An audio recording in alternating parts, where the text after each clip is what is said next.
Bienvenue à ce direct, en ce grand jour de l'an de grâce 2019. Nous sommes plus précisément le mardi, le 13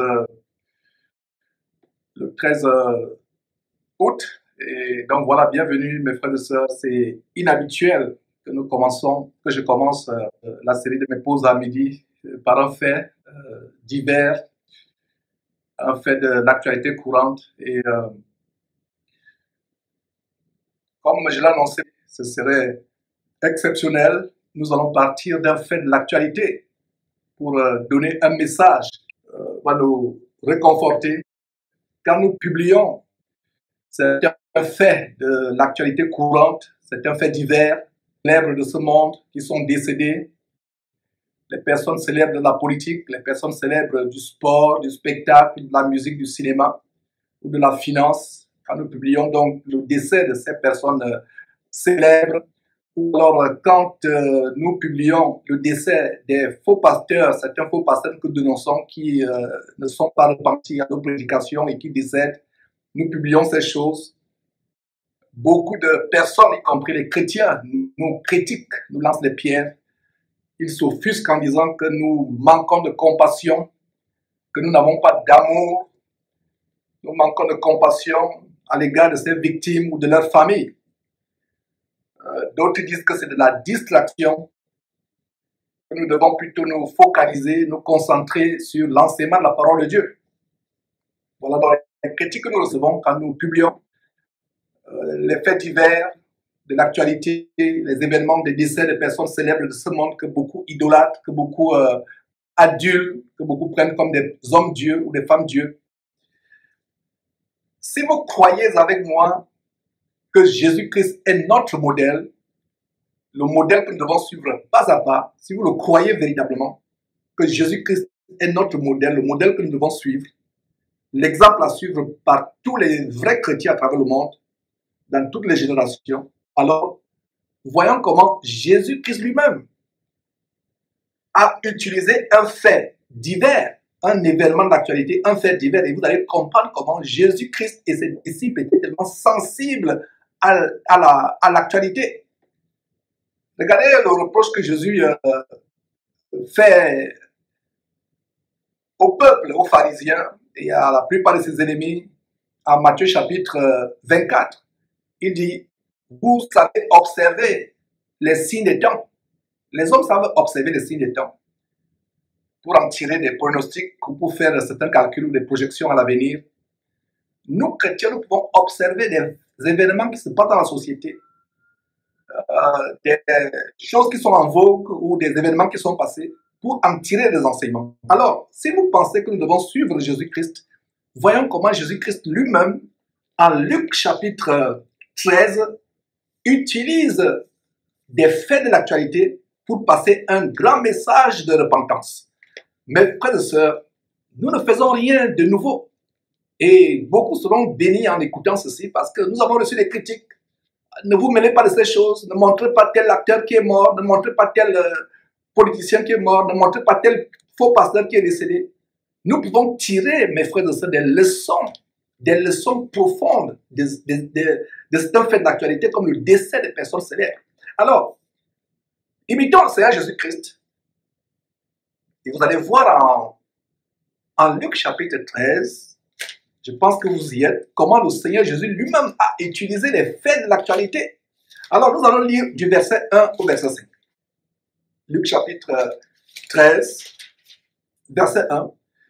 En ce temps-là, donc c'était à une certaine époque, donc en ce temps-là, quelques personnes qui se trouvaient là racontaient à Jésus ce qui était arrivé à des Galiléens dont Pilate avait mêlé le sang avec celui de leur sacrifice. Voilà donc Jésus qui est à côté des personnes qui se trouvent juste à côté de lui, qui lui racontent l'histoire du sacrifice humain de Pilate en passant, voilà. C'est pas aujourd'hui que nous avons les sacrifices humains des hommes politiques. Les sacrifices humains des Illuminati, des francs-maçons, ce n'est pas aujourd'hui. Voilà dans la Bible un récit de comment Pilate avait sacrifié certaines personnes. Il avait tué certains Galiléens Et les Galiléens étaient les personnes, je peux dire, en quelque sorte des compatriotes de Jésus, Jésus qui était issu de la Galilée, une région tellement méprisable en Israël, la Galilée, et c'est de là où Jésus est issu. Et donc, regardez comment on vient lui raconter que ces Galiléens ont eu un terrible sort, Pilate les a sacrifiés, Pilate les a tués et a mêlé leur sang à celui des sacrifices que ce Pilate faisait à ses dieux. Alors, nous voyons ici comment le Seigneur Jésus est sensible à l'actualité. Qu'est-ce que le Seigneur Jésus leur dit? Vous allez suivre au verset 2. Est-ce que Jésus dit, s'il vous plaît, je ne veux pas écouter ces choses, je ne suis pas venu par ce qui arrive, moi je suis venu sur terre faire ma mission, sauver les gens. C'est ce que vous lisez au verset 2. Si vous lisez au verset 2, ça veut dire que vous avez une fausse Bible. Jésus ne les a pas repoussés en disant non, c'est la distraction, ne me racontez pas comment les gens sont morts. Ne me racontez pas la mort des Galiléens, ça c'est les faits divers, ça c'est la distraction. C'est ce que Jésus leur a dit. Pas du tout. Regardez ce que Jésus leur dit. Verset 2, Jésus leur répondit, croyez-vous que ces Galiléens fussent de plus grands pécheurs que tous les autres Galiléens parce qu'ils ont souffert de la sorte? Voilà la révélation. Jésus est en train de prendre ce fait divers pour passer un message. Et d'ailleurs, nous découvrons une révélation que si ce genre de choses arrive aux gens, c'est parce qu'ils sont des pécheurs. Est-ce que vous voyez la révélation? Jésus dit, croyez-vous que ces Galiléens fussent de plus grands pécheurs que tous les autres Galiléens parce qu'ils ont souffert de la sorte? Imaginez-vous un roi, un gouverneur, un homme politique qui sacrifie. Ponce Pilate, un Romain, qui sacrifie les Galiléens, il met le sang des Galiléens au sacrifice humain à ces dieux romains, à ces dieux, à ces divinités satanistes, paganistes romaines. Il met le sang. Et Jésus précise que ces gens ont souffert. Et Jésus donne la révélation ici, à savoir que ces gens ont souffert parce qu'ils ont péché.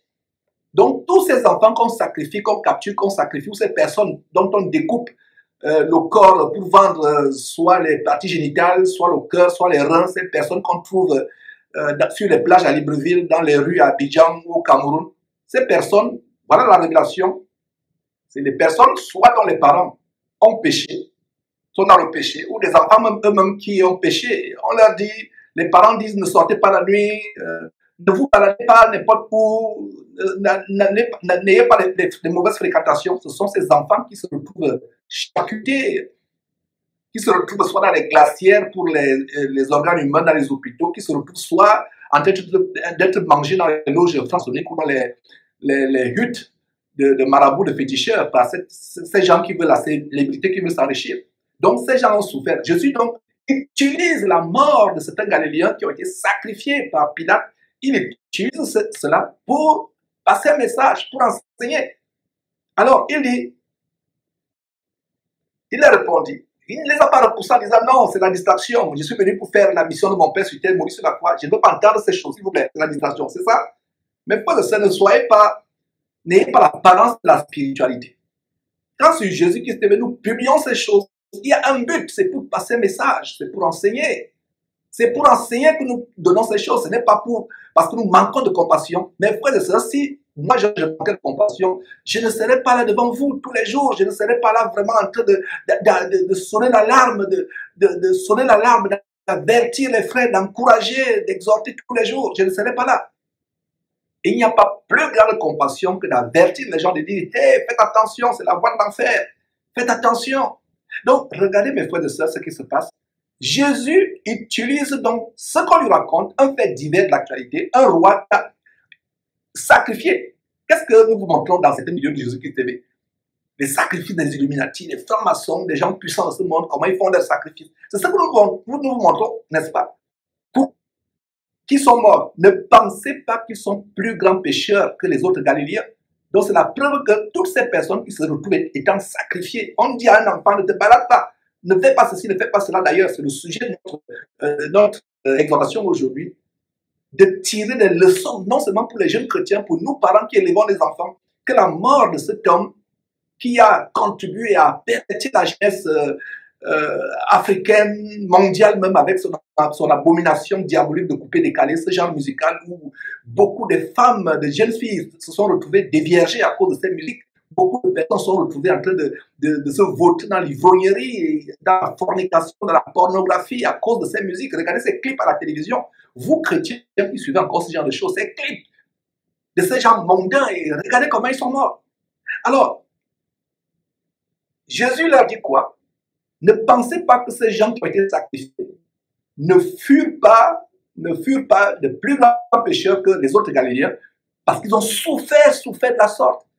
Ont-ils été grillés, rôtis, ou ont-ils été découpés, étant vivants petit à petit? Ils ont tellement souffert. Jésus leur dit, non, je vous le dis, mais si vous ne vous repentez, vous périrez tous également. Donc voilà le message qui se dégage dans ces choses. Donc, vous qui dites, non, on est fatigué, c'est la distraction, nous ne montrons pas ces choses. Nous montrons ces choses exactement comme Jésus a dit. Nous les montrons pour que les gens se répandent, pour que la crainte s'empare des gens. Regardez, à l'occasion de ce décès de cet homme abominable, DJ, qu'on appelle DJ Ararat, beaucoup de jeunes en Côte d'Ivoire, on a vu des jeunes en Côte d'Ivoire qui disent non, notre Dieu n'est pas mort, il va être ressuscité. Des jeunes sont en train de crier non, il n'est pas mort, nous voulons aussi mourir avec lui, nous voulons mourir avec lui, nous voulons mourir avec lui. Alors que cette mort devrait être l'occasion pour les jeunes gens de se repentir. Et si vous ne le saviez pas, mes frères et sœurs, DJ Ararat, ou Arafat, je ne sais pas, est décédé en faisant de la cascade avec ses motos. En faisant de la cascade. Et d'ailleurs, en parlant de moto, c'est quand même curieux que cet homme est décédé quelques temps après, quelques jours, quelques semaines après, je n'ai pas la date exacte, après qu'il ait sorti un album, un single, un album musical intitulé Moto Moto. Moto Moto qui signifie l'homme et la moto, l'homme moto, l'homme et la moto. Et que, où il meurt comment? Il meurt sur la moto. Ça laisse réfléchir. Et voilà des jeunes gens qui se lèvent, des femmes qui disent non, notre Dieu n'est pas mort, il est ressuscité, il va ressusciter. Et on voit des personnes tourmentées, dérangées, comme cet homme tourmenté, Camille Makosso, qui dit que voilà, cet homme est éternel, il sera éternel. Nous sommes au parfum de l'actualité. Nous suivons ces choses pour enseigner. Quelques instants, il est mort en faisant la cascade avec la moto. Terrible. Il est mort en faisant ce contre quoi nous avertissons les jeunes, les passions de la jeunesse, la folie de la jeunesse. Voilà comment il est mort. Et Jésus continue en disant, non, je vous le dis, verset 3, mais si vous ne vous repentez pas, vous périrez tous également. Donc, toi qui m'écoutes, si tu ne te repens pas en suivant l'histoire de DJ Arafat, tu vas périr pareillement, toi jeune homme. Pour toi, parent qui m'écoute aujourd'hui, si tu ne te réveilles pas en suivant les exhortations qui vont suivre, en reprenant le contrôle de ta famille, un de tes enfants va périr de la sorte. Voilà l'avertissement, voilà pourquoi nous montrons ces choses. L'âme d'une personne est tellement précieuse. Aussi, Jésus disait, et d'ailleurs on va revenir là-dessus dans quelques instants, que donnerait un homme pour son âme, que donnerait un homme pour son âme. Une âme est précieuse, mes frères et sœurs. Alors, Jésus utilise un fait divers des Galiléens qui sont sacrifiés par un roi, par un homme politique pour augmenter ses pouvoirs et sa célébrité, son influence, son charisme. Il utilise cela pour dire aux gens, hey, ces gens, parce que Satan ne va prendre comme élément de sacrifice des personnes vivant dans la piété. Si vous êtes un jeune homme, vous ne sortez pas, vous n'allez pas en boîte de nuit, vous n'allez pas vers les prostituées dans ces endroits bizarres, là où se passe la fornication, la prostitution, l'ivrognerie. Vous ne vous baladez pas, vous suivez vos parents, vous êtes obéissants, vous passez le temps à lire votre Bible, à faire vos études tranquillement. On ne viendra pas annoncer un jour une nouvelle à cet enfant qui passe le temps à dormir, à découcher. Le voilà, on l'a retrouvé découpé au bord d'une plage. On ne viendra pas dire ça à votre parent et vous ne perdrez pas la vie. C'est pour avertir. J'espère que vous comprenez. Oh, homme insensé, oh, femme insensée. Nous publions ces gens. Les gens disent non, c'est la distraction, c'est la distraction. Jésus continue. Et le verset 4 nous montre comment Jésus lui-même leur annonce aussi une autre histoire. Ils sont venus dire à Jésus l'histoire des Galiléens qui ont été décédés, qui ont été sacrifiés. Jésus leur raconte aussi son histoire à lui.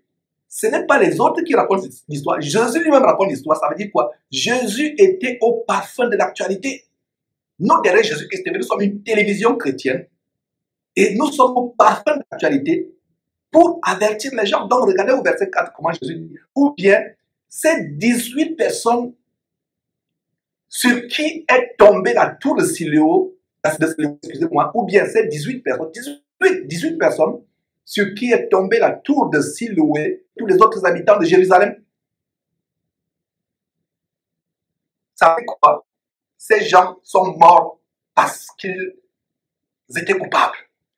Ces Galiléens ont été sacrifiés parce qu'ils étaient coupables de leur péché. Ces 18 personnes sur lesquelles la tour est tombée étaient coupables. Quelle est la révélation ici? La révélation, c'est que un véritable enfant de Dieu qui craint Dieu ne va pas se retrouver zigouillé quelque part, découpé pour être mis dans une glacière ou pour être sacrifié à des divinités satanistes. Non, ce n'est pas possible à la lumière de ce verset. Ou alors un accident de circulation, alors une voiture qui ramasse un chrétien. Voilà la preuve biblique qu'un chrétien qui craint Dieu ne va pas mourir par accident de circulation. Vous voyez ces grands pasteurs célèbres comme les William Branham et autres Kakou Severin qui sont morts dans les accidents de circulation. Quand j'examine les Écritures, un homme qui sert Dieu ne peut pas mourir de cette manière. Il va mourir soit de maladie, soit de maladie si Dieu permet, soit de vieillesse, soit de persécution.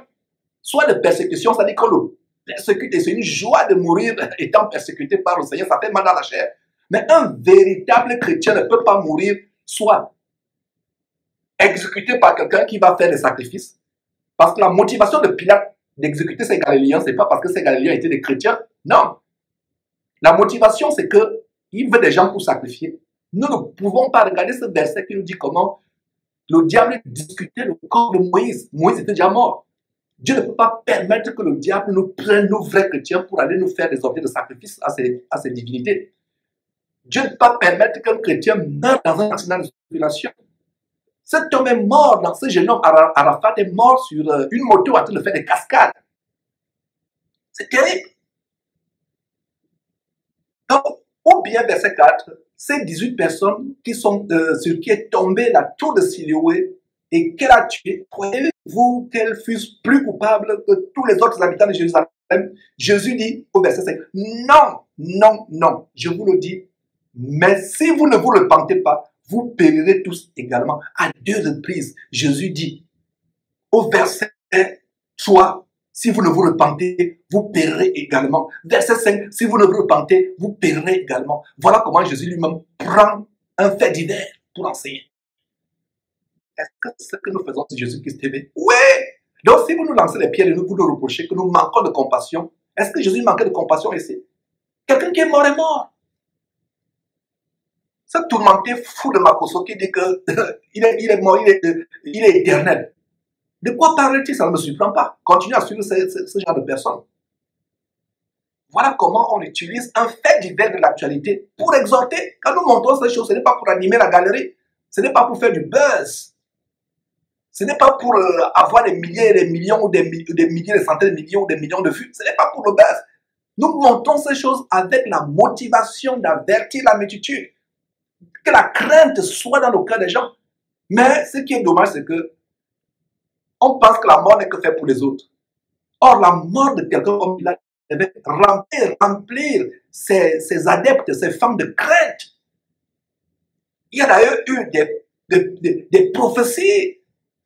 Une certaine mère de cet homme, une certaine mère qui s'appelle Camille, c'est comme si elle faisait des prophéties. En fait, il y a une correspondance sur le même jour avec, le même jour, cette Camille, une certaine dame qui était comme une maman pour Didier Arafat, parce que son nom était Ange Didier. Donc, le même jour, cette femme qui est comme une mère pour Didier Arafat, connue par le nom de Ange Didier, le même jour de la Tabaski, elle donne les conseils à son fils, entre guillemets. Elle dit non, tu exagères, etc.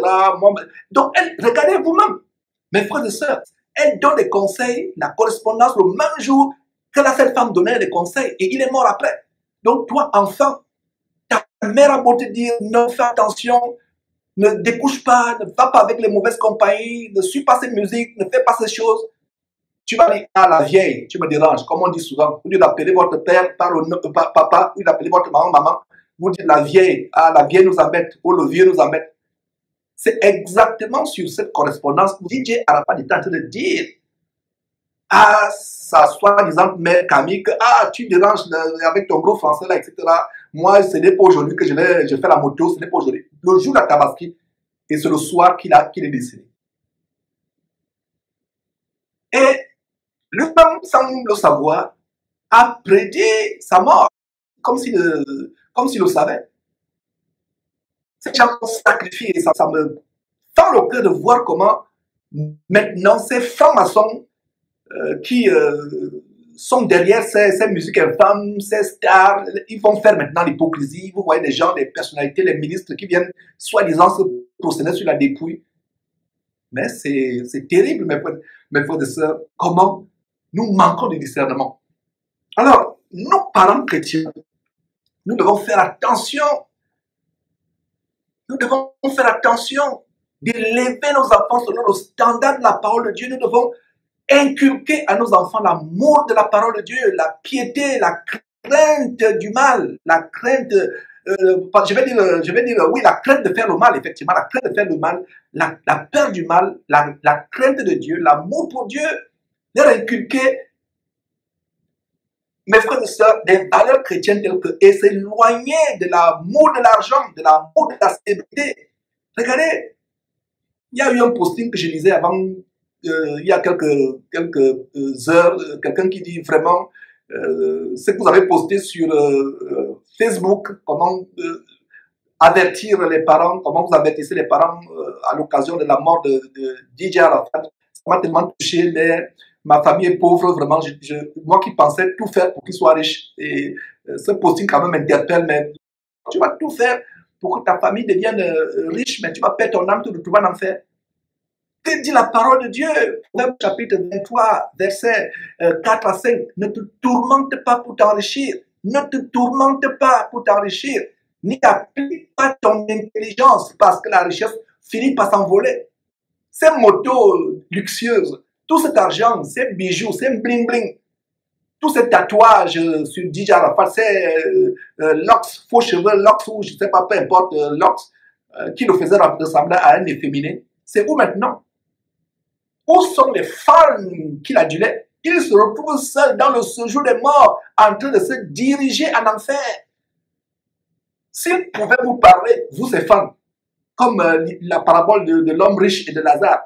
Lazare, lui, se retrouve dans le sang d'Abraham. L'homme riche se retrouve dans les flammes de feu. L'homme riche est en train de dire, s'il te plaît, Père Abraham, dis à Lazare d'aller avertir mes frères. J'ai 5 frères pour qu'ils ne viennent pas ici. Si DJ Arafat pouvait vous parler actuellement là où il se trouve, il est en train de souffrir terriblement. Il est en train de payer. Le sacrifice qu'il y a, c'est un clip ou des photos où lui-même expressément montre son appartenance aux Illuminati, son appartenance à la cabale juive. La même cabale juive que les pasteurs comme Massoud Tunassi, comme Ivan Kassonou embrassent. Voyez-vous même, mes frères et sœurs, la cabale juive.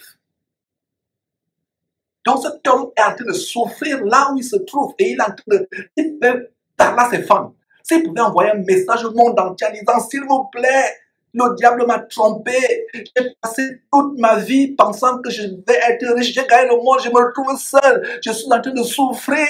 S'il pouvait envoyer un message au monde entier en disant, s'il vous plaît, le diable m'a trompé, j'ai passé toute ma vie pensant que je vais être riche, j'ai gagné le monde, je me retrouve seul, je suis en train de souffrir.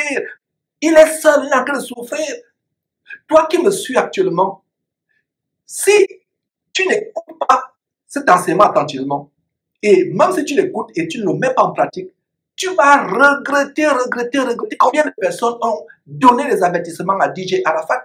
Combien de personnes l'ont averti? Combien de personnes lui ont dit, non, écoute, ces choses-là, s'il te plaît, reviens. Laisse tout ça, la gloire du monde. Il se retrouve seul en train de souffrir. Vous pensez que ça me fait pas mal? Je retiens mes larmes tout simplement parce qu'il ne faut pas qu'un collègue, quelqu'un de la compagnie vienne dire, mais vous avez un problème ou quoi? C'est pour ça que je me retiens, mes frères et sœurs. Ça fait mal.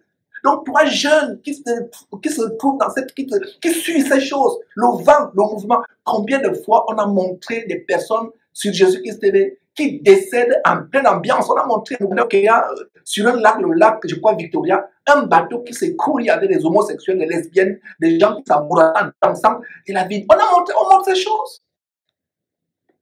Combien de fois on a montré des personnes qui décèdent alors que quelque temps avant, c'était la fête, c'était les fêtards.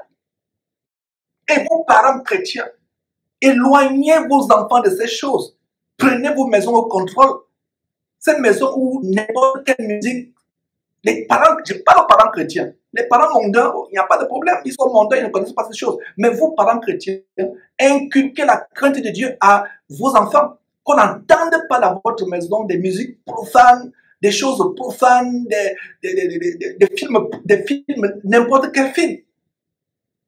Donc, inculquons à nos enfants, mes frères et sœurs, la haine de la gloire, la gloriole, la vaine gloriole du monde, la haine de la célébrité, la haine du végétariat, être star, la haine de la poursuite de l'argent. L'argent, c'est normal, vous faites vos études, vous travaillez, vous gagnez votre pain pour vous occuper de votre famille, de vos enfants et peut-être aussi soutenir vos parents, leur rendre ce qui leur est dû. Mais vous ne cherchez pas à gagner le monde entier. La richesse, Proverbe chapitre 23, verset 4 à 5, ne te tourmente pas pour t'enrichir. Il y a des parents qui sont prêts à vendre leurs enfants, leurs filles, des papas proxénètes, des mamans proxénètes, pour que l'enfant, la fille amène la richesse dans la maison. Ne vous tourmentez pas pour ces choses. Tourmentez. Regardez ce que Jésus dit en Matthieu chapitre 16, verset 26. Que servirait-il à un homme de gagner le monde entier, c'est-à-dire d'être célèbre mondialement, s'il perdait son âme? Toi qui as des rêves que ton enfant devienne une star de football, regardez, par le football, on a montré des documentaires, comment ils vendent leurs âmes à Satan. Toutes ces stars, combien de vidéos on vous a montré, montrant comment ces gens baptisent avec les forces des ténèbres. Et toi, parents qui veulent t'enfants, je parle aux parents chrétiens, je ne parle pas aux parents musulmans, catholiques ou non chrétiens, je parle aux parents vrais chrétiens qui suivent même ces enseignements, mais qui ont toujours des rêves que l'enfant devienne grand basketteur, grand footballeur, grand musicien. Mes frères et sœurs, donc, s'il vous plaît, inculquons à nos enfants ces valeurs, de s'éloigner des passions de la jeunesse. 2 Timothée chapitre 2, verset 22, le Saint-Esprit par l'entremise de l'apôtre Paul parlant à un jeune Timothée. Timothée à un moment était séduit par les passions de la jeunesse. Le Saint-Esprit passe par Paul, dit à Timothée ceci, et Paul a dit à Timothée, fuis les passions de la jeunesse. Fuis les passions de la jeunesse. DJ Arafat serait peut-être à ma place où je suis aujourd'hui en train de vous prêcher l'évangile, il ne serait pas mort. DJ Arafat serait quelqu'un qui peut-être, il s'appelle DJ Ange. Exactement comme Jésus-Christ en Luc chapitre 13, verset 1 à 5, nous utilisons l'histoire, le fait divers de DJ Arafat pour passer un message. Si DJ Arafat pouvait parler au monde depuis là où il se trouve actuellement, je sais là où il se trouve, et vous qui lisez la Bible, vous savez là où il se trouve actuellement. Ça ne fait pas plaisir. Il est seul. Il est seul. Jésus dit bien, Matthieu chapitre 16, verset 26, que donnerait un homme pour son âme? Rien. L'âme d'un homme est précieuse. Regardez une émission, un partage de vidéos se consacre sur DJ Arafat, une âme. Lui, il est parti. Mais vous êtes toujours en vie. Ne pensez pas que la mort n'existe qu'à d'autres. Combien de personnes sont mortes dans votre ville actuellement? Aujourd'hui ou cette nuit, selon votre heure, combien de personnes sont mortes dans votre village, dans votre ville, dans votre pays? Des milliers, des milliers. Mais vous et moi, nous sommes en vie, c'est une grâce. Repentons-nous et fuyons ces choses. Donc, les parents chrétiens, s'il vous plaît, vous qui exposez vos enfants à ces choses, les petits-enfants leur donnent les gadgets, les jeux vidéo, ne laissez pas vos enfants, surtout quand ils sont tout petits, seuls devant la télévision. Seul sur Internet, avec une tablette ou avec un jeu vidéo. Si vous permettez qu'il regarde la télévision ou d'avoir une tablette, supervisez qu'il soit à côté de vous, vérifiez ce qu'il regarde. Voilà comment votre enfant, il a 3 ans ou 4 ans. Il sait déjà comment un homme et une femme vont faire leurs choses dans leur intimité. Il sait déjà, quand il regarde papa et maman, il imagine les mêmes choses parce que sans que vous le sachiez, l'enfant à 4 ans a déjà embrassé la pornographie à niveau avancé. On a eu des cas, mes frères et sœurs, même parmi les chrétiens, nous chrétiens, parents chrétiens, on a eu des cas terribles. Ne vous lassez pas à mettre vos enfants sur la voie de la vérité, la voie de la crainte de Dieu. Ne vous lassez pas. Et vous aurez peut-être l'impression que voilà, qu'il malgré vos efforts, qu'il ne semble pas s'intéresser à la voie que vous leur enseignez, vous faites vos efforts de leur éviter ce genre de choses impudiques à la télévision, sur Internet. Vous faites un effort vraiment de les discipliner, mais vous avez l'impression qu'ils ne changent pas. Ils vous rendent la vie difficile, ils vous tourmentent. Mon frère, ma soeur, persévère, ne te relâche pas. Et n'oublie pas cette merveilleuse promesse de Proverbes chapitre 22, verset 6, qui s'accomplit dans toute famille chrétienne. Toute famille chrétienne où le père et la mère ont le désir, ont la crainte de Dieu et ont le désir d'inculquer cette crainte de Dieu à leurs enfants. Cette promesse s'accomplit. Proverbes chapitre 22, verset 6, disant, instruis l'enfant selon la voie qu'il doit suivre. Devenu grand, il ne s'en détournera pas. Devenu grand, il ne s'en détournera pas. C'est la promesse, c'est ma consolation. Ça doit être notre consolation à tous. Bien des fois dans nos familles, on a l'impression que vraiment, malgré tous les efforts, les enfants sont en train de prendre une autre direction que la nôtre. Ils n'ont vraiment pas la clé. Parce que la Bible dit, la folie est attachée au cœur de l'enfant. Proverbe chapitre 22, verset 15. La folie est attachée au cœur de l'enfant. Mais qu'est-ce qui va arracher cette folie? La verge de la correction. La correction, que ce soit avec les conseils, que ce soit avec de temps en temps, même la chicote de temps en temps. Mais ne désirez pas tuer un enfant. Le Proverbe chapitre 19, verset 18 dit, châtie ton fils, car il y a encore de l'espérance, mais ne désire pas le faire mourir. Maintenant, si vous châtiez votre enfant avec l'intention de le faire mourir, vous devenez un meurtrier. Et vous allez peut-être vous retrouver en prison. Mais il faut que l'enfant sache que vous le disciplinez, vous le châtiez avec amour. Et plus tard, il sera reconnaissant. Que je suis reconnaissant, mes frères et sœurs, de toutes les chicottes. Mon père était un policier et c'est avec la matraque en caoutchouc, la grosse matraque qui me frappait. C'est par la grâce de Dieu que je suis devant vous je vais vous prêcher la parole de Dieu. Mais je rends grâce à Dieu de ce que la matraque de mon père y a aussi contribué. Parce que si la matraque de mon père n'avait pas contribué, peut-être j'aurais été à la place de DJ Arafat. Beaucoup d'enfants sont à la place de DJ Arafat ou sont sur la voie de DJ Arafat parce qu'ils ont été abandonnés à eux-mêmes. Regardez ce que Proverbe chapitre 29, verset 15 dit. Notez ces versets, mes frères et sœurs. Proverbe chapitre 29, verset 15 dit ceci. 29, verset 15 dit, la mère livrée à lui-même fait honte à sa mère. Regardez la douleur de la mère de DJ Arafat aujourd'hui. Un message vraiment pour que on tire les leçons. Exactement comme Jésus fait en Luc chapitre 13, verset 1 à 5. La verge et la correction donnent la sagesse, mais l'enfant livré à lui-même fait honte à sa mère et à son père.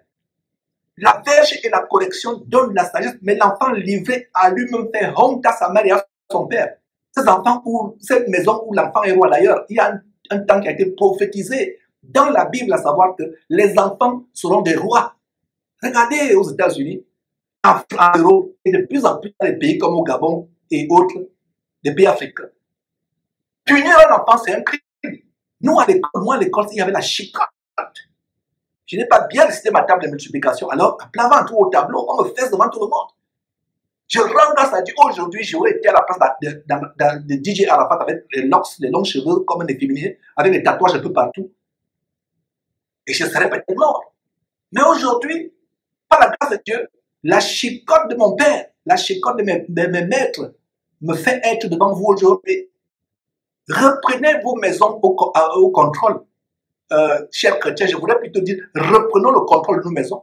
Disciplinons nos enfants. D'ailleurs, un des critères pour être un serviteur du Seigneur Jésus, nous devons mettre nos enfants sous une entière soumission. Et la chicotte, c'est une bonne recette, mais ne désirez pas les tuer. Parce que la Bible dit, Proverbe chapitre 22, verset 15, Proverbe chapitre 22, verset 15 à nouveau, la folie est attachée au cœur de l'enfant, mais la verge de la correction l'en séparera. Donc, mes frères et sœurs, persévérez, inculquez ces valeurs à vos enfants. Lisez beaucoup la parole de Dieu à vos enfants. Soyez aussi patients avec eux.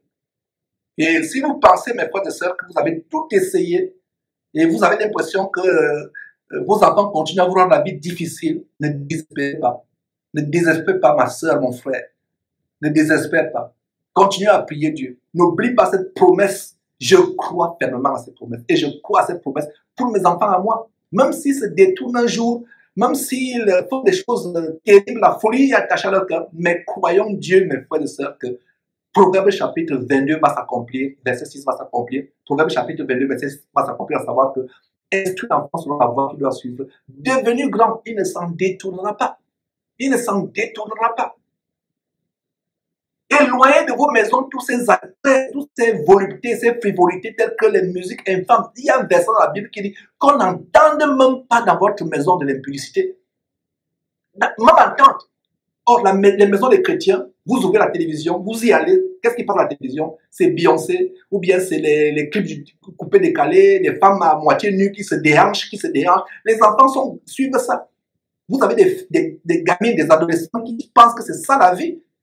Et vous êtes surpris que l'enfant, le matin, vous allez à sa chambre, vous vous rendez compte que l'enfant a découché et que l'enfant avait plutôt la pratique de découcher. Là, voilà, à 12 ans ou 13 ans, elle vit avec une grossesse. J'espère que cette exhortation n'est pas en vain. Donc, voyez comment, mes frères et sœurs, nous utilisons les exemples du monde pour amener les parents à se ressaisir, les parents chrétiens, pour nous amener à nous repentir. Peut-être toi qui me suis, si tu ne fais pas garde, peut-être ce sera le cas de ton enfant. DJ Arafat, le prochain DJ Arafat sera peut-être ton enfant ou ta fille. Ou peut-être toi-même, si tu es un jeune chrétien, un jeune croyant qui me suit. Ayons la crainte de Dieu. Ayons la crainte de Dieu, mes frères et sœurs. Cet enseignement d'aujourd'hui était expressement un peu plus long. J'ai pris toutes mes dispositions pour qu'il soit un peu plus long, parce que c'est un message, Je n'avais pas ce message en tête. Et généralement, la bonne nouvelle, c'est un témoignage par lequel je vais finir, mes frères et sœurs. Quand je viens au boulot, je n'ai généralement pas de message. Et les messages, quand ma pause de midi approche, c'est là où un message, généralement, c'est comme ça que ça se passe. Donc, c'est un plaisir de partager ces choses, mes frères et sœurs. Que Dieu nous bénisse abondamment. Que Dieu fasse grâce à tous ces parents qui s'attellent à inculquer à leurs enfants. Nous, parents, que Dieu nous fasse grâce, qu'il ait pitié de nous, qu'il n'oublie pas nos enfants. Nous qui nous attelons à inculquer la crainte de Dieu à nos enfants. L'obéissance, de l'argent, de la célébrité. Nous qui leur inculquons ces choses, que Dieu nous fasse grâce. Que ces enfants, plus tard, à un moment, mettent en pratique ce qu'on leur avait enseigné. À un moment, vous avez l'impression, ah, mon enfant, son cas est désespéré. Non, mon frère, ma soeur, je reviens encore la promesse de Proverbe chapitre 22, verset 6. Instruis l'enfant. Continue, ne te décourage pas. Tu as l'impression qu'il ne t'écoute pas. Tu as l'impression que continue. Ce sera peut-être un grand prédicateur de l'évangile, qui apporte l'évangile à des foules à travers le monde. Mon père aujourd'hui ne vit plus. Il n'a pas été vivant pour expérimenter l'impact de ce ministère à travers le monde. Mais ce n'est pas en vain qui me chicotait. Il n'était pas chrétien. Mais il voulait, Georges, s'il te frappe, si je te châtie, parce que je veux que tu sois honnête, je veux que tu sois droit. Les mauvaises compagnies, il faut les éviter, etc., etc. Mes frères, je ne vais pas abuser de mon temps. Ma pause de midi est presque finie. Donc, à la prochaine, mes frères et sœurs. Que Dieu vous bénisse.